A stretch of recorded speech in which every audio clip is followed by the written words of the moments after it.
I can actually read this. I don't know why it distorts it in such a way there, but I guess it works here. What is the difference when the product of 0.3 and 0.4 is subtracted from the sum of 0.3 and 0.4? First word there, Caitlin, or the first word of importance. What is the difference? It means you're doing what type of problem? Okay, so you got a subtraction problem there. And what am I subtracting from what? I am taking the product, which is, product means to, Multiply. what am I multiplying together? 0.3 and 0.4. I'm taking the product of 0.3 and 0.4 and subtracting it from something. What am I taking it away from? The sum of 0.3 and 0.4. Okay? So what is the sum of 0.3 and 0.4? Did you get that? Yes. Which is what? 0.7. 7. What's the product of 0.3 and 0.4? 0.12. And when you subtract those two things, 0.7 minus 0.12, or 70 minus 12 is 0.58. Is that what the answer was? What did you get? 0.5. Oh, what happened to the 8?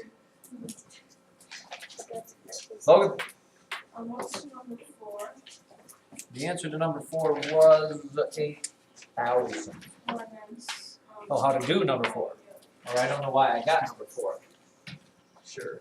Number 4 says, estimate the sum of 5,867 and 2,106 to the nearest thousand. Alright, so notice it says you're estimating the sum. That means you're going to make these two numbers so that you can do them in your head, estimating to the nearest thousand. 5,867 is closest to what thousand? 6,000. 2,106 is closest to what thousand? 2,000.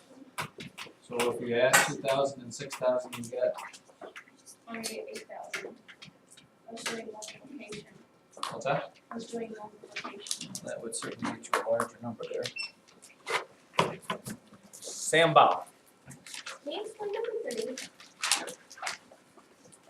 Let me say for the umpteenth billionth time, and this will be true on tomorrow's test, Landon, when you're finding tax or tip on something, what type of problem is that? Multiplication. Did you multiply, Sammy? Okay, so I'm finding 8% of $16. $16 times 8%.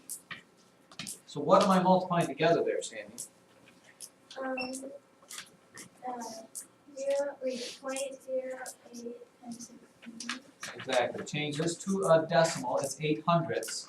16 times 0.08. You did that? Yeah.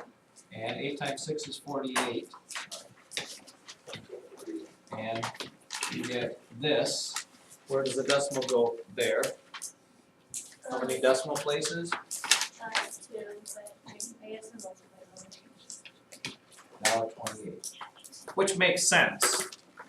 Tax on $16 shouldn't be $12 or $128 or whatever. Should be somewhere around there.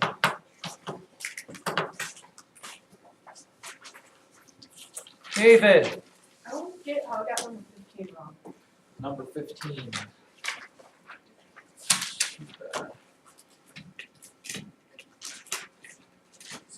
Where'd you put the decimal in for? After 4. Okay, so you did. This is what it looked like on your paper. You put 5.62 plus 4.00 plus, what's that, 0.50? Is that what you got? I forgot the last 0 and 0.50. Well, you don't necessarily need it because it ain't going to change anything, but 2, 0, 0 is 2. 5 and 6 is 11. 5 plus 4 is 9, plus 1 is 10. Those dollars? No. Where'd you go wrong? Well, I actually did 5 plus 62. Gotcha, kind of ish. Caleb? I don't get how I got number 19 wrong. First of all, did you subtract them? Yeah. Good. You go down 6 1/5 Mhm. minus 1 3/5. Oh. Yeah, I did 6 and 3, but. Could that be possibly why you got the wrong answer? But since we got it up here, what happens here? You can't take 3/5 from 1/5, so you borrow. What's the rule for getting your new fraction there? Maggie? You add the times 9. Right, so you get 6/5. Now, bonus points for anybody that can tell me why you do that. Because in math, you shouldn't just do things, I mean, yes and no. You should understand kind of why, if you can understand why. Why does 1/5 become 6/5 when you borrow 1 to it?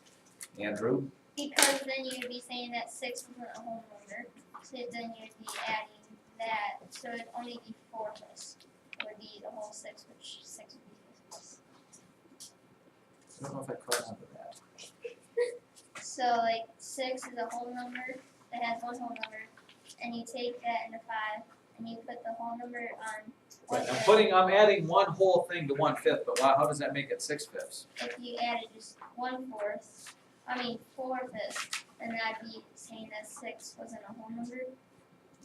So then. I'm thinking your thinking must be way deeper than I'm capable of understanding, because I'm looking, did anybody catch that?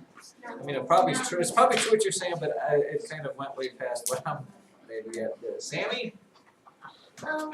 You're taking 1 away, but in the fraction it's got 5. Right, when you take this one away, you're adding 5/5 to that. Because if whatever the bottom number is the bottom number of your new fraction you're making, and rather than writing 1/5 plus 5/5, it's always gonna end up being the bottom plus the top there. More questions, I kinda like it in some strange way there.